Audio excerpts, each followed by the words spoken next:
Good morning, and thank you to those who are joining us this morning. Mark Cuban standing live with Joe Connolly, saying bye with Joe Connolly live coming up at 10 o'clock, just a couple of minutes away. You can submit your questions now for Mark Cuban. We'll take those during the program and explain how you can do so. Joe Connolly live in a couple of minutes with Mark Cuban. Thanks for joining us this morning.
Good morning. We thank those that are joining us. We are a little over 2 minutes that we begin with Joe Connolly and Mark Cuban. How to win at business, the topic of today's WCBS Virtual Business Breakfast Live, presented by Dime Community Banks. Joe Connolly opens it up less than 2 minutes away. We hope to hear from many of you this morning, and we hope you can share some questions for Mark. We'll take those live on the WCBS Virtual Business Breakfast, presented by Dime Community Bank.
Hey, I'm Joe Connolly. I apologize for the slight delay there in getting started for some reason, but I welcome you to the WCBS Business Breakfast brought to you by Dime Community Bank.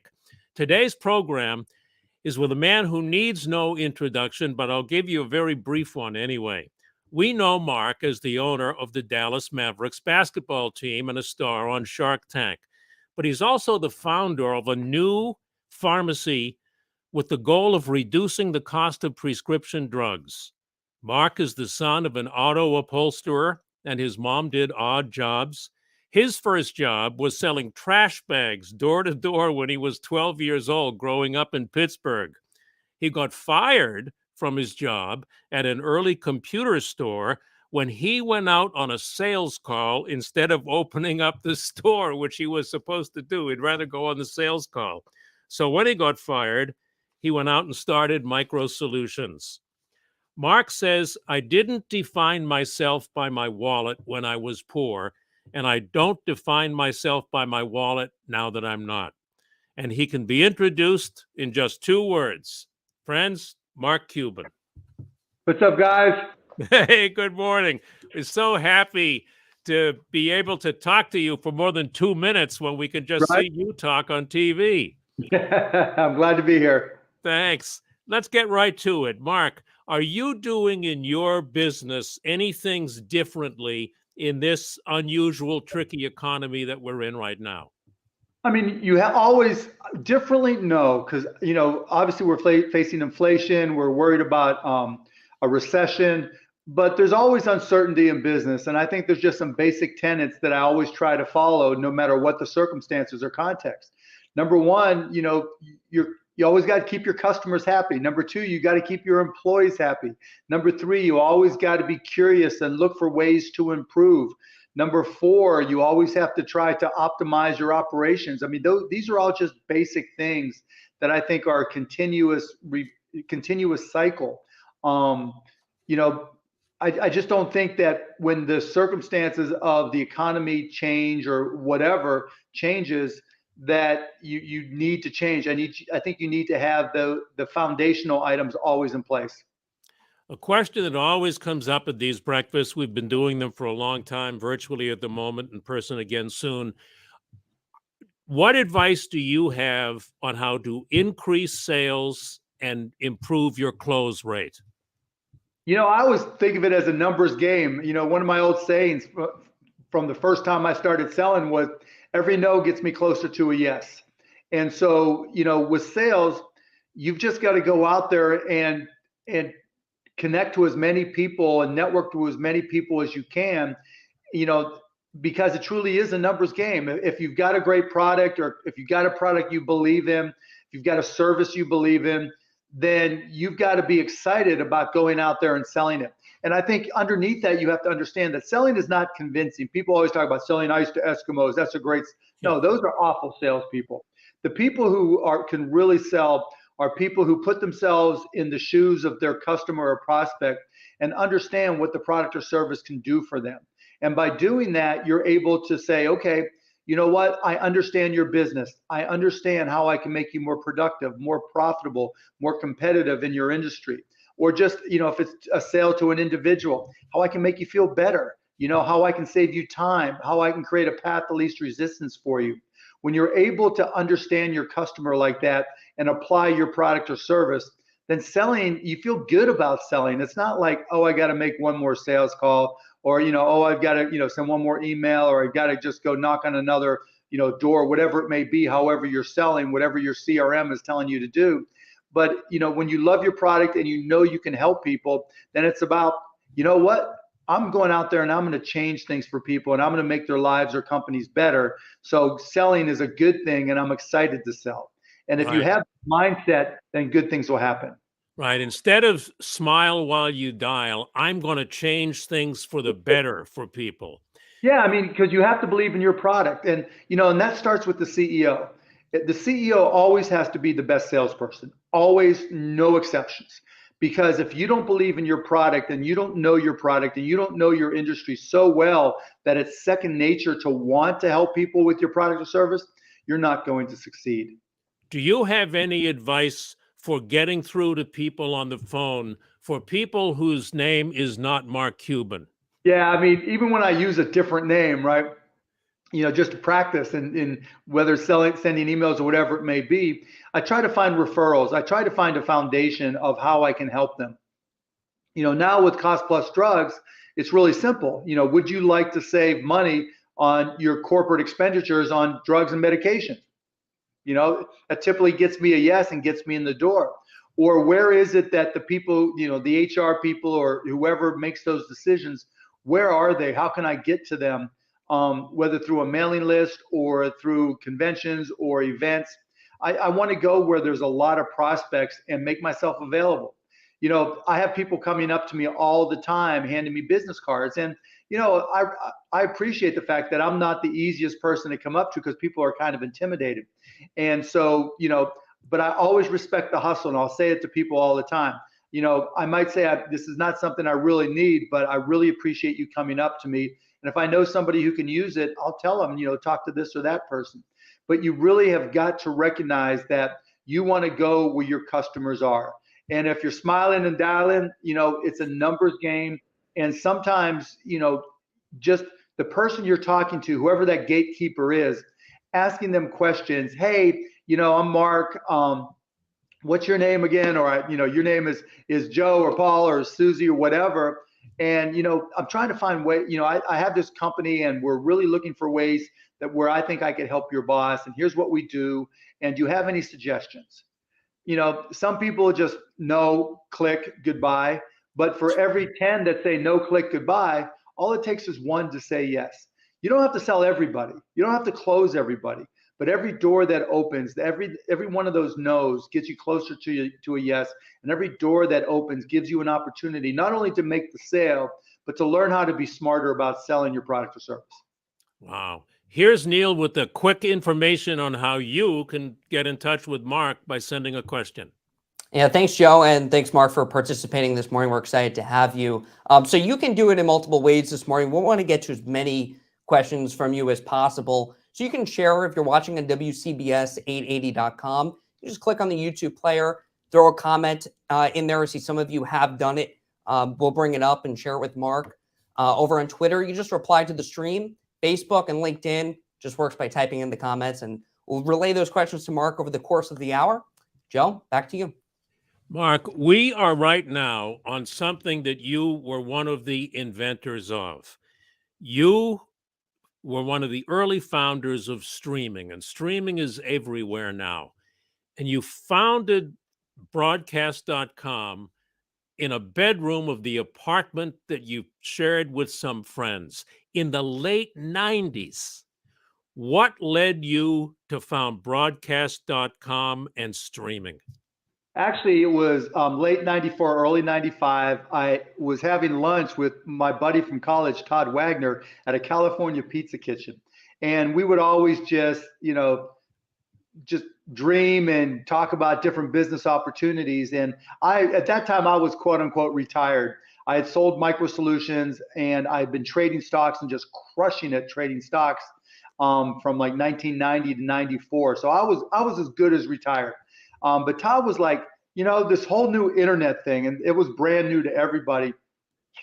There's got to be a way where we can listen to Indiana University basketball down here in Dallas, and anybody outside of Bloomington can listen. Because back then in Dallas, in order to listen to IU basketball, we literally would have somebody in Bloomington, Indiana, hold a speakerphone next to a radio, and then we would have a call on the speakerphone, and we would listen on the speakerphone while we were drinking beer, yucking it up, or doing whatever. And back then there was long distance charges still, so it wasn't cheap. So he was like, you're an internet geek, you're a technology geek, because my last company, Micro Solutions, did local and wide area networking. So I'm like, okay, let me give it some thought. So I bought a Packard Bell 90 megahertz computer, set it up in my second bedroom. And got to work building a website that we called AudioNet at the time. It would change to broadcast.com, and figuring out how we could do something we called network broadcasting. And that was the early days of streaming. And, back then it was a whole different beast. I mean, literally, we would go to local radio stations. KLIF in Dallas was our first, and I would connect an 8-hour VCR and record from their board. You guys know all about boards. You're a radio station, right? I would take an analog output from their boards, connect it into the VCR, and record it. I'd have my little yellow connector there and record the audio on an 8-hour VCR. Then I would take those 8-hour tapes and I would take them back to my computer and encode them into these NFS files and use progressive downloads. And that's how we started. And then to promote it, I would go to all these different online chat rooms, AOL chat, Prodigy, CompuServe, UUNet. And I just say, hey, if you're outside of Dallas and you're into Dallas sports, you're into Dallas news, come to audionet.com. And back then, in order to listen to a stream, you had to have a subscription to an ISP, because that's connecting you to the internet. Then you had to have a TCP IP client. Then you had to have either our download client or then eventually a network broadcast client and some other stuff too. You had to go through 5 steps just to be able to listen to a replay of a radio station, KLIF. We didn't know if anybody would do it, but the first day, we had 10 people listen. Second day, 100. A couple of weeks later, 1,000, then 10,000, then 100,000. And, we were doing not just Dallas radio stations. We had a CD jukebox where we would load up CDs. We would have live scanners, eventually live scanners, live radio stations, live TV networks. It was insane. And we turned that into broadcast.com and did video, went public of July of 1998 and eventually sold it in July of 2000. You still get excited and animated telling the story about it today. And that led to this. Yeah, for sure. Your first big deal, right? Maybe. And it was just interesting to see you been so excited about it and telling the story today. Yeah, it was great because we knew, I literally remember standing in front of my office. I actually have a picture back there. And I remember standing in front of everybody saying, look, this is the new cable television. In 5 years from now, we're either going to be friends or we're going to be filthy, stinking rich. And this company is going to be worth $5 billion. And it literally only took 4 years. And when we sold, out of the 330 employees we had, 300 became millionaires. And the 30 who only didn't because they had started too late. They had just started right before the sale. And so, it was an insane time. Now we sold to Yahoo. They didn't do great things with it, but effectively we were YouTube 10 years before YouTube even started. Wow.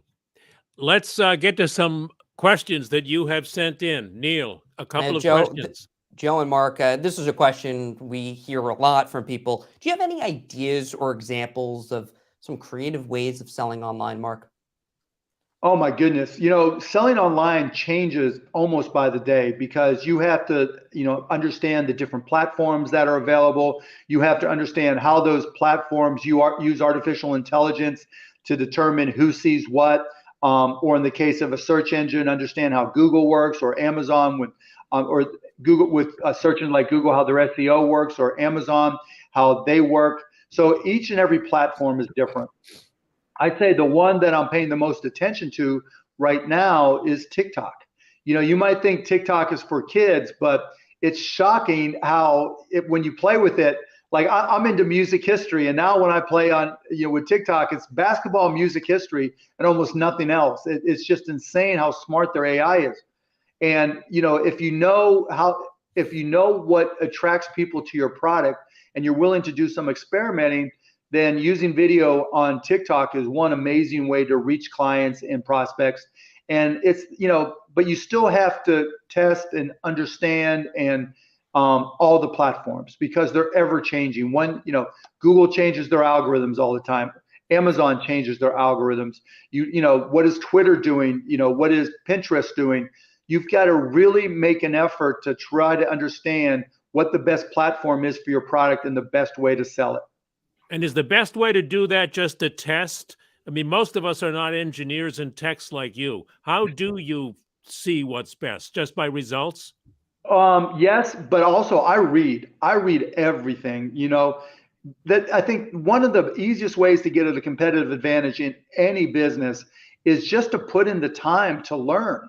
I know so many times, entrepreneurs in particular, or you may be a CEO or a sales manager, or whatever your position is, when you're done, you're exhausted. You're just mentally exhausted. And you just got to find the time. Like, I hate to admit it, but like when I'm sitting on the toilet, that's when I'm doing my new searches, right? Because then I'm getting away and it's private and I'm reading something new, that I'm on my throne and I'm learning. But you got to find the time. You got to find that extra hour every day where you can learn something that really helps your business get an advantage, because most companies don't. They'll hire somebody and hope that they can save them. And that leads to another thing. I call it home run hiring. And it might be you're trying to find an employee and you think, well, if I just hire the right marketing person or the right SEO person or the right salesperson, they'll solve my problems. you just, it could be even an external company, an organization. You can't, that rarely, if ever works. It's if you find yourself having to turn to someone on the outside because you haven't been able to put in the time, not only is it hard to find a person that's going to solve your problems, but you don't even know the right things to tell them because you don't understand the issues that you're trying to solve. So like when you say, are you an engineer, or can you, we don't have your technical expertise. It's really not even about technical expertise. It's almost always just about putting in the time so that you can understand it enough so that you can start testing and teaching yourself. And when you're able to do that, then you're able to explain to somebody else or interview somebody and ask the right questions. Neil, one more viewer question. Absolutely. So this one came on Twitter this morning, Joe. Advice for Manhattan small business owners, and I'm going to phrase it a little differently for you, Mark. Where do you see the growth opportunities in New York right now? What presents the greatest opportunity? I mean, there's a lot of change going on in Manhattan for sure. There's remote work. There's people that aren't in offices. I think there's going to be a lot of rezoning where people take Class B and Class C and Class D office buildings and turn them into homes and apartments, condos, whatever it may be. Now, most people can't afford to do the conversion, but they can start looking at how that's going to impact what happens, and what the timeline is, so that if there's going to be more people who live in New York as opposed to work in New York, that changes the type of goods and services that they look for. And then, I wish I guess I'm saying, what I'm saying is, if there was one thing I knew that was just hot, that we had to be there, I'd be doing it. So I don't have that one, this is the winner take all type thing. But I think the trends are towards allowing more people to live in Manhattan, and that will create unique types of opportunities. They won't happen fast, but they'll happen.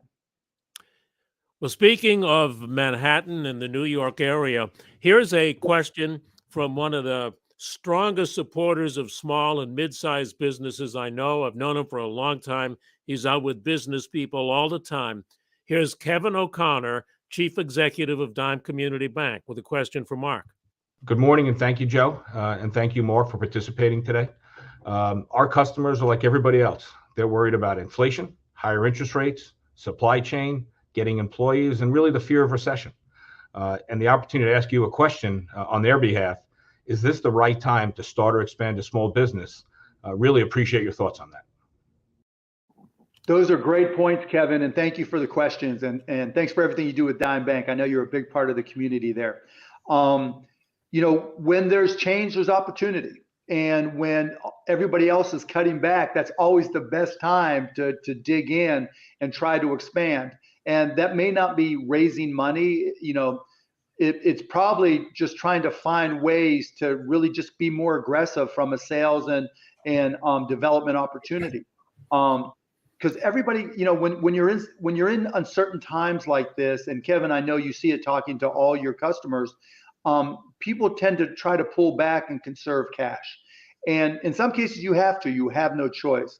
But when your competitors are pulling back and you see that, that's really when I tend to try to be more aggressive and try to increase my outbound sales efforts, however you do it.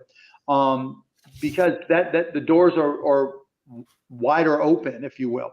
Now, of course, your customers may not be as aggressive in buying, but sometimes the goal may not be closing a deal day one. The goal may be defining relationships. It's something that Dime does a great job of. You have to develop those relationships so that when things turn around, they're ready to say, you know what, you stuck with me. I'll give you an example from early days in the pandemic. In the early days of the pandemic, everybody cut back. Everybody was terrified. And in talking to my portfolio companies, the companies that I'm actively involved with operationally, I was like, now's the time to reach out and talk to everybody that you can, all your peers in any business that we want to or have done business with.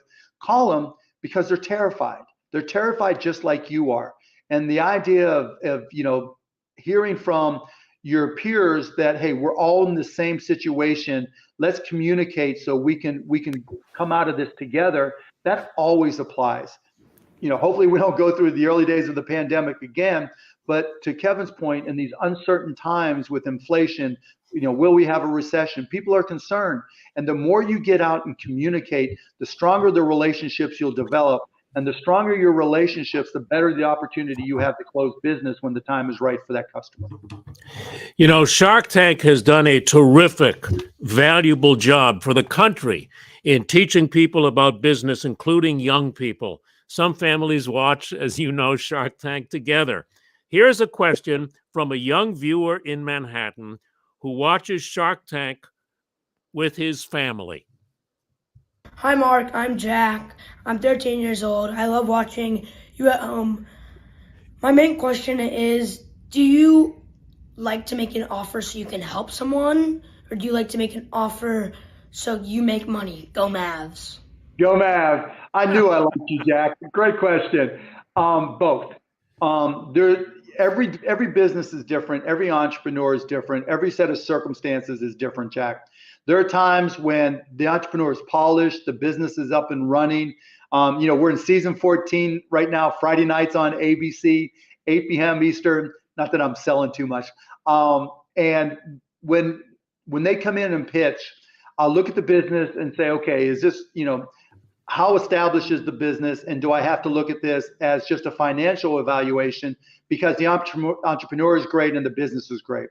If I look at a company and they're not polished, the company is young, but I see a lot of potential in the entrepreneur, then there's times I'll make an investment in the entrepreneur knowing that I can really, really help them. Mark, I want to ask you about your purchase of the Dallas Mavericks, Sure. because I think it's a great example of how you see a big picture and an opportunity.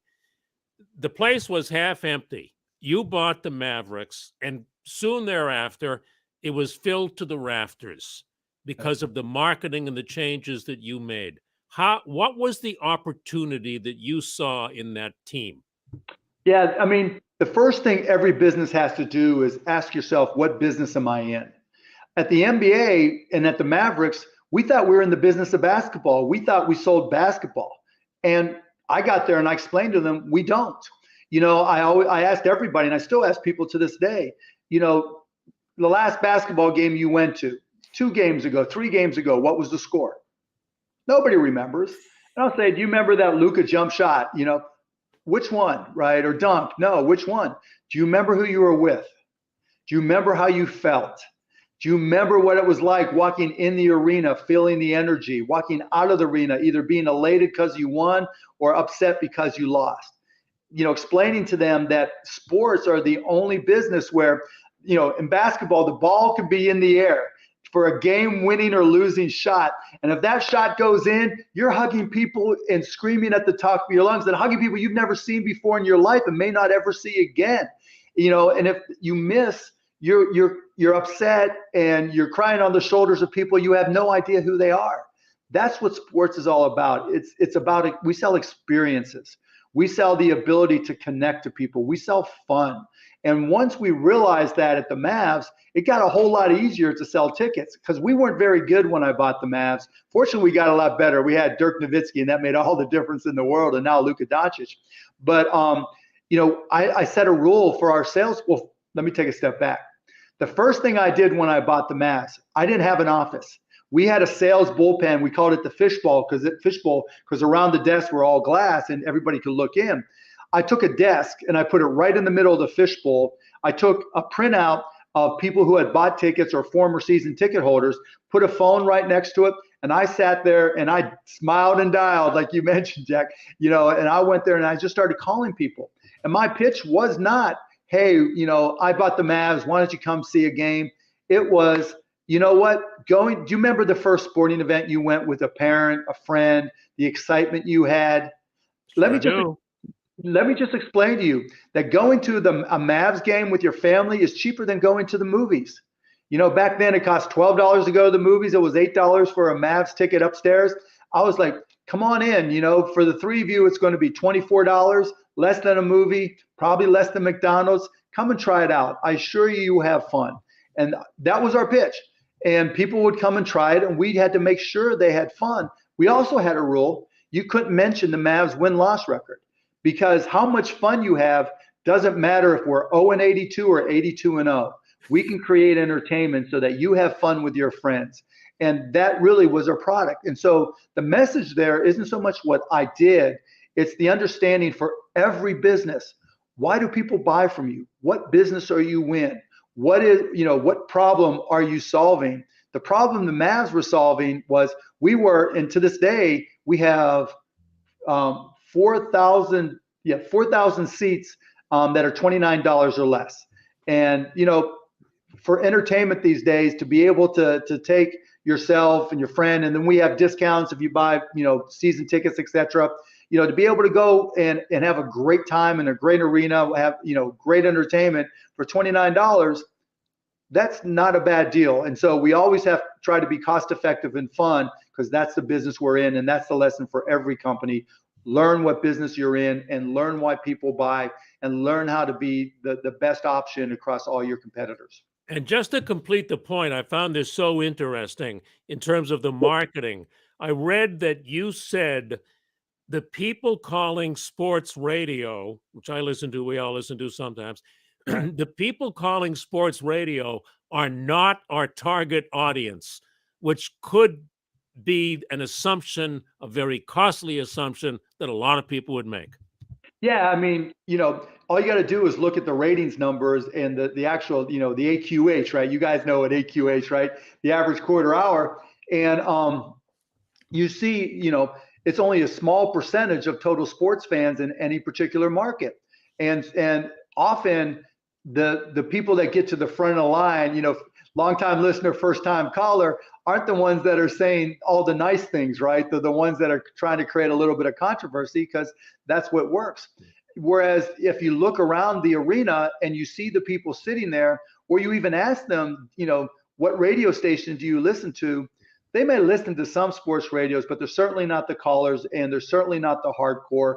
And you see, got kids like Jack at the games, having fun with their friends or their family, and that's really the people who come, the people who want to get out of the house and have fun and enjoy the game, enjoy, who they're with, and really have a special experience. And then they just go about their lives. They're not the ones calling into talk radio. They're not the ones tweeting on Twitter, and screaming and yelling. There's a lot of, the word fan is short for fanatic. And so you never want to talk down to people who are so intense about your team that they get mad and upset, because that just shows how intensely they love the team. But at the same time, they don't fully reflect the entire fan base. And so you always have to be cognizant of that, and it's the same for any business as well. Every business, if you're big enough, you're going to get complaints. Somebody's going to complain for whatever reason. And you have to always respond to them. You have to always give them a lot of love and kindness and attention. But for those that just make a habit of complaining all the time, keep on giving them love, but always you have to put it in context. Neil, a couple more viewer questions. Absolutely, Joe. We'll try to get to as many as we can this hour, so keep them coming on social media. Mark, this was interesting. How did you introduce business and financial responsibility to your kids? It's a great question. It's hard. It was easier when they were really young, because they didn't really put all the pieces together. But, now when their friends are asking them how much they're going to inherit, I'm afraid they're trying to knock me off. But my goal with financial responsibility was that they had to find ways to earn money to be able to buy the big things they wanted, because we weren't just going to, buy them whatever they wanted. I'm not the type of dad that just brings home presents.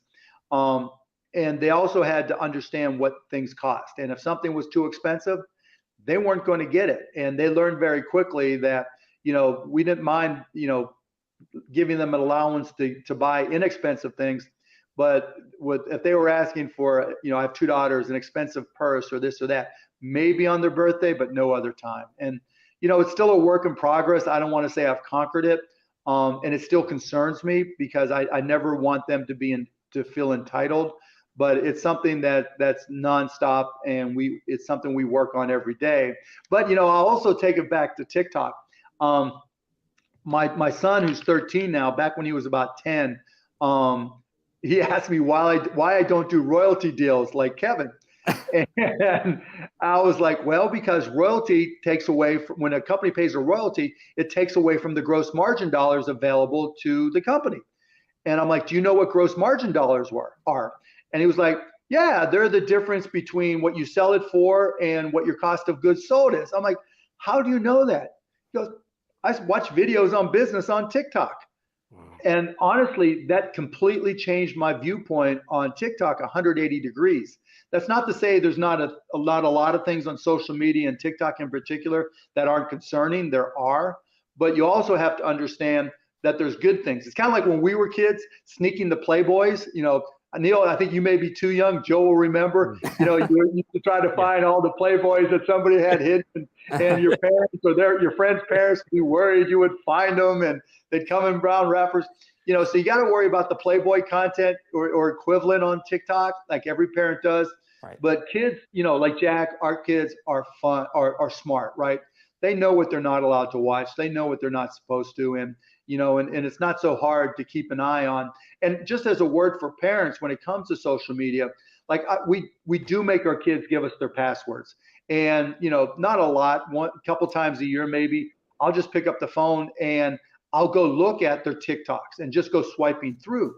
Now, the interesting part about TikTok and Twitter and Instagram and less extent, but to a certain extent, Snapchat, the way the AI works is it doesn't know that it's a parent looking. So when you're swiping through, you're seeing exactly what your child would see. So it's really easy to know the types of things your kids are looking at when you just take a minute to swipe through their TikToks. Because if there's something bizarre that they're looking at that you're concerned about, it's going to show up within 3 minutes of you starting to just stream through and swipe through.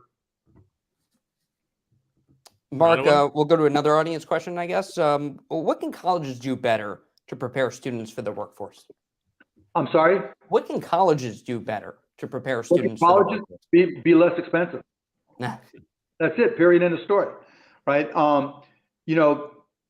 If you can't afford college without taking out a loan, which for many people, that's a reality, I'm a big believer you go to community college the first 2 years, because introduction to sociology, introduction to accounting, introduction to calculus, it's the same as at Harvard as it is at Richland Community College. Now, maybe your classmates might be in different positions and the networking opportunities aren't the same, but you're going to learn the same things. Accounting is accounting is accounting. And taking those credits and transferring them to a state school so you can afford it. I'm a big believer to keep college within an affordable level, because debt will hurt you more than going to a more expensive college will help you. Mark, you have said that business owners sometimes fool themselves when starting a business or coming out with a new product. What do you mean? Entrepreneurs lie to ourselves all the time. My product is the right? We're the biggest, the best, the cheapest, the fastest, whatever, the prettiest. If you find yourself describing your product or service with an est or an right? Let me just tell you, everybody you compete with thinks you're less est and less than you do. And they think their product is more est or more than you do. And so you really have to be honest with yourself, because when you start a company, the nature of entrepreneurship is you're excited. You started the company because you believe in what you're doing. You believe in your product or service. And you've got to really be brutally honest with yourself, because the marketplace will humble you again and again and again, and most marketplaces are efficient. They'll respond, to what it is that you do. If you're coming into a business that I'm in, I'm trying to kick your ass. I'm sorry. I don't care. You may be nice. I'm nice. I'll smile. I'll shake your hand. I'll pat you on the back, and then I'll go and try to take your customers from you, because that's entrepreneurship. That's the marketplace. And so you have to really realize that everybody in your industry that you're competing with has the same viewpoint, the same expectations as you do.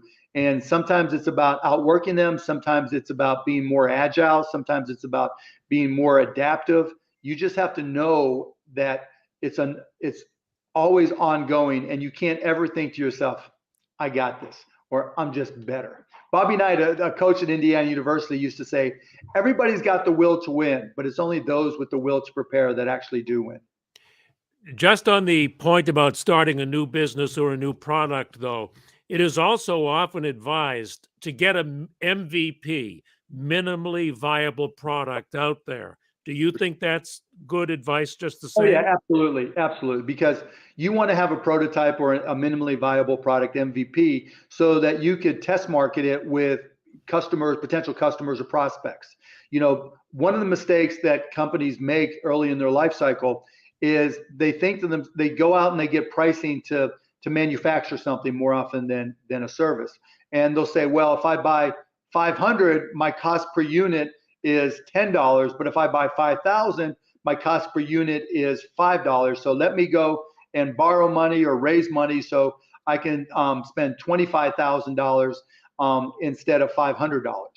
And I always recommend spend the $500 and learn, because you're probably going to have to modify the product. You're probably going to have to adapt how you sell it. You want to have a minimally viable product or prototype that allows you to go out there and test market it as inexpensively as possible, because the only certainty is you are going to be wrong about something. Every single business plan ever written in the history of business plans, no exceptions, every single business plan, the numbers in that business plan were wrong. All of them, not some of them, because every entrepreneur does the same thing when they write a business plan. They get in front of their spreadsheet and they start thinking, okay, if I can sell 6 of these, this covers my cost here, 12 of those. No, I can sell more than 12. I'll sell 100. And all of a sudden, you've got these pie in the sky numbers that have no base in reality. Every entrepreneur does it. And so you've really not only not lied to yourself, you really have got to keep your inventory costs, your overhead costs, and your go-to-market costs as low as possible, because you're going to learn a lot of lessons. You want those lessons to be as inexpensive as possible. Is that the main advice you find yourself giving to the owners of businesses you invest in, or is the main thing you usually end up telling them something different from that? It all fits. There's no one thing that stands out. Sales cures all. Don't overspend on inventory.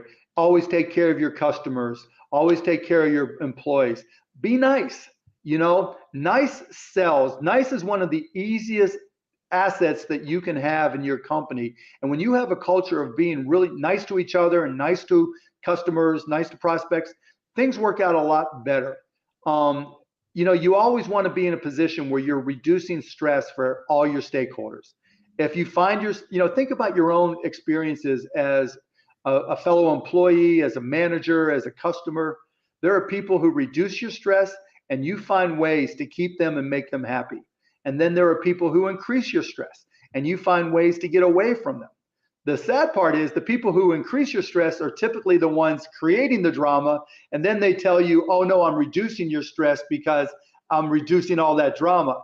So reducing stress, I think, is the greatest underpinning to interactions with people, employees, customers, whatever it may be. We have about 15 minutes to go. This is just so great to talk to you, Mark. Neil, a couple more questions, please. Absolutely. And you know what? We have some lifestyle questions for you, Mark. A lot of people interested in what you're doing and how you inspire others. One of them comes on LinkedIn, and you see from Parker Reynolds here. Hey, Mark, any books or podcasts that you recommend listeners to check out? That's a great question, Parker. It really depends what you're into. I listen to a lot of technology, This Week in Machine Learning,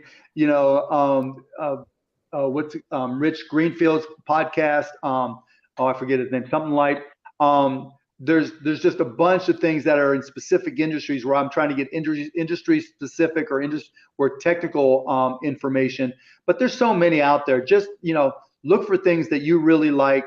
I do so many of them like this and others, talking about entrepreneurship. So feel free to go find any that I've done. But yeah, there's no one I think that is just the best. It's just, what is it that gives you a base of knowledge or gets you fired up? When I was starting off, and I would drive around listening to Zig Ziglar tapes, Yeah. And I would listen to the one tape I had, and I would listen to it over and over and over till I had those stories memorized. But I would just get so fired up that when I got into the office to start selling or going out and making calls, I was just amped up to the roof, and nothing was going to stop me.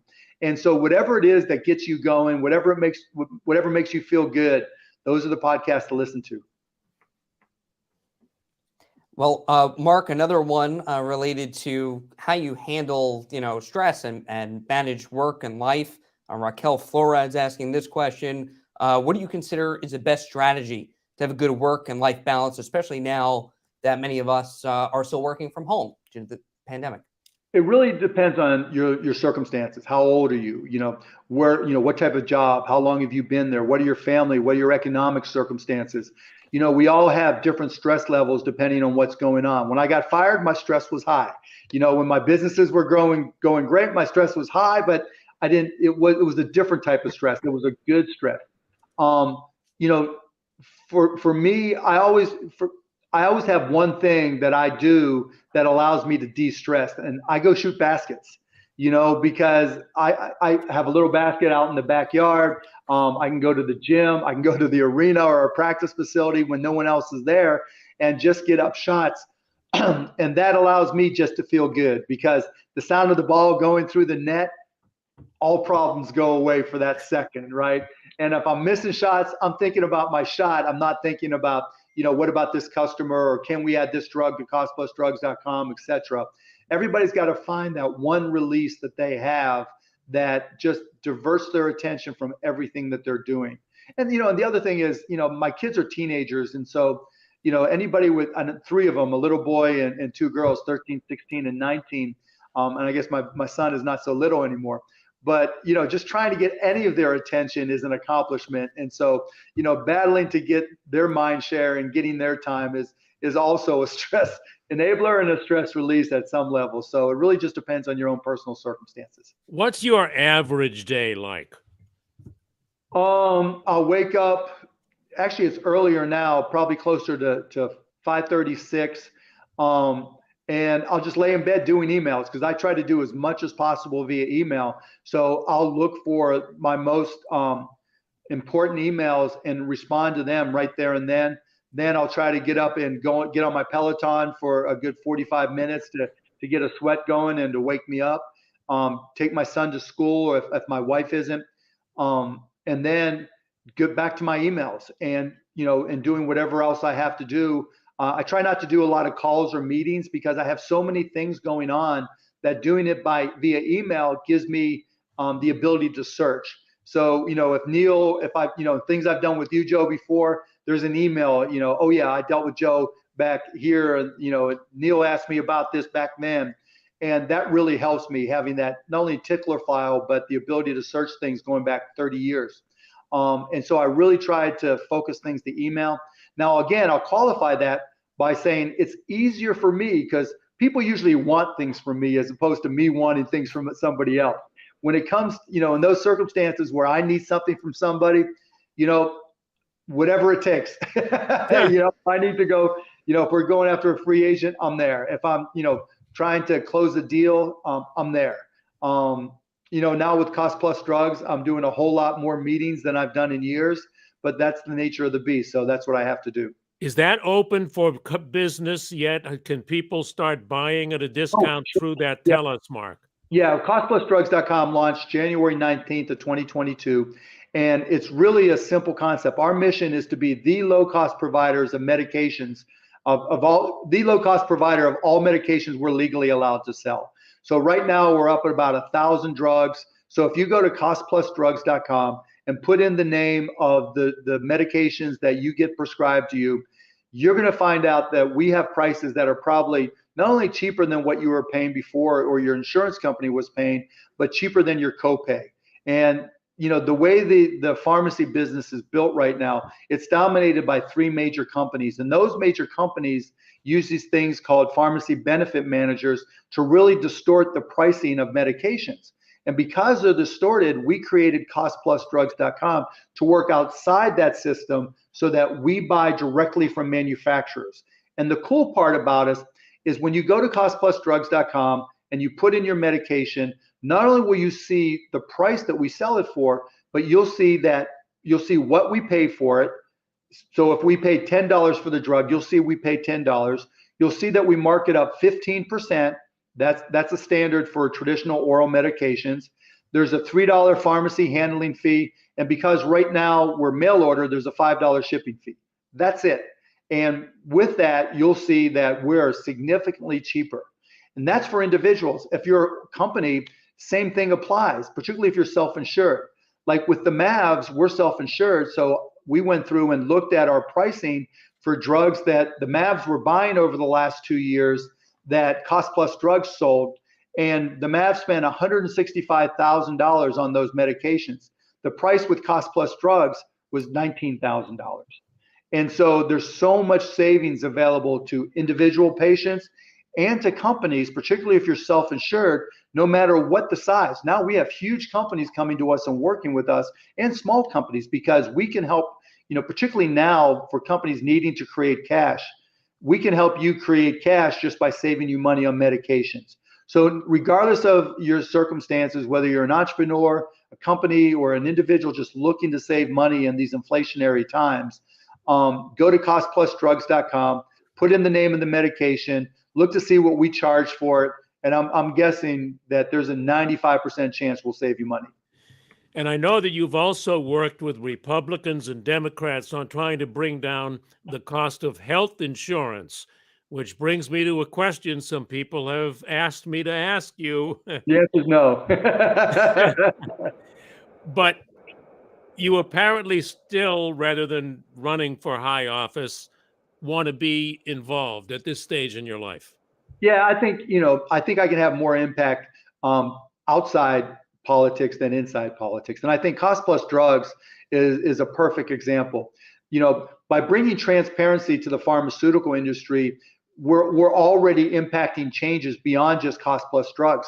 I'll give you an example. Harvard, because our prices are transparent, Harvard, for the first time ever, was able to look and see the actual cost from manufacturers of the drugs we sell and compare our price to what Medicare pays for the same drugs. And so they took 77 of the drugs, and we're well beyond that now. And they came to the conclusion in their research that if Medicare bought from Cost Plus Drugs instead of their current sources, we would save, just on 77 drugs, we would save taxpayers $3.6 billion a year. Now we're up to 1,000 plus and growing every day. That number is going to be substantially higher. I'd rather be in a position of trying to not have to get legislation passed, but just using the free market and taking the approach of partnering with the government to save taxpayers money. And to me, that's a faster path of least resistance that has a far greater impact than me arguing between Republicans and Democrats. Do you hate to look at the stock market during the day like so many people do now? Yeah, it's painful. There's no question. I always try to keep some cash. I take the Warren Buffett approach that it may take 5 years, 10 years, however many years before there's a real decline in the stock market. And if you have cash, that's the best time to buy. Now, the hard part is timing it. We're down 24%. Is now the right time? I don't know. Are stocks undervalued right now? I don't know. I kind of take the entrepreneur approach to investing. I look at the market cap of a company and I say, well, if I had that much capital, could I start a company and compete with them? And if the answer is yes, then they're not undervalued yet. If the answer is no, then maybe, they are undervalued. And so that's what I tend to look for. I haven't really started dipping my toe in the water yet and buying things yet. And the same applies to crypto, because I know that always comes up as well. I own some Bitcoin. I own a little bit more Ethereum. I haven't bought any in a long time, and I don't plan to buy any right now until I see, more utility and more applications come. But, right now it's just a wait and see. And when my friends have asked me where to put their money, I've said, look at TIPS, which are inflation hedged devices available from the bank and the government. And also look at 2 years, because to get 4.5% or whatever it is for a 2-year government treasury note, that's not bad, and I guess some people think that, the rates will keep on going higher, and that's certainly a possibility, and it certainly looks like that'll happen. But you can always hold these things till term and collect your full amount of money. So, you're guaranteed to own your 4.2, 4.5%, whatever it is. And, and if you don't go all in on them, if rates go up, you can buy at higher interest rates, because I think it's, that's the safe play. And, you sleep better at night than, okay, I just bought, is the market going to go up? Is the market going to go up? And I'd rather have a good night's sleep. Do you think there'll be a recession? It doesn't feel like it, maybe, or nobody knows, but what do you think? Yeah, I mean, I'm just guessing like everybody else. I think certain areas of the country will find themselves in a recession. But I think inflation will start to moderate, and then it just depends on what happens with unemployment. Right now there aren't enough people for all the jobs, and the unemployment rate is what, 3.5, 3.7%, and employees have all the leverage. You're hearing more discussions about unions. You're hearing, people leaving jobs or quiet quitting. That only happens when employees have all the leverage. And so while inflation has really been brutal for almost everybody, the leverage switching to employees, I think, has a lot of long-term positive effects.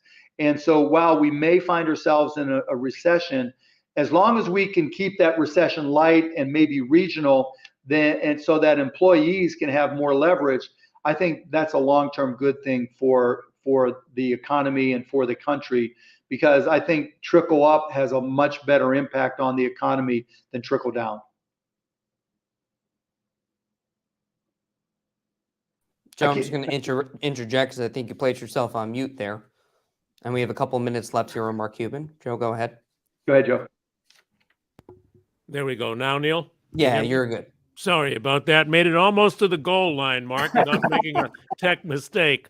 Is there something else that you would like to say, or a message you'd like to leave with small business and mid-sized business owners? Yeah, absolutely. I'm glad you asked. Look, we live in the best country in the world. What makes America different than every other country on this planet is that we're a country of entrepreneurs. We dream big. We work hard. We set goals for ourselves. That never stops. Whether you're Jack at 13, whether you're Ken running Dime Bank, whether, every single one of us has had that idea in our stomach where we're like, should I go for it? Should I not go for it? What do I do next? There's no reason why you can't start a company at night or on weekends while you have your job. I did. But the thing to always ask yourself when you have that idea, when you have that business you're running, when you're working for a company and you want to know what you can do, what you can achieve personally, just ask yourself, why not me? Why can't I be the one who changes the world? Because you can be. One of the things I do with my kids is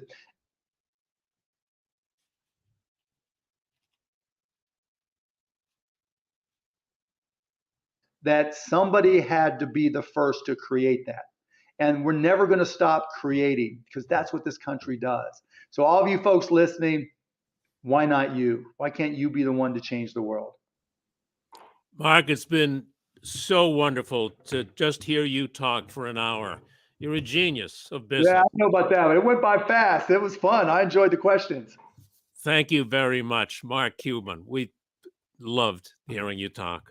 Thanks, guys. I really appreciate it. Looking forward Mark. to the response. Thanks, guys. See you on Shark Tank. Yes, sir. I also want to thank WCBS News Director Tim Sheld, who has always helped me in my work and on these WCBS Business Breakfasts.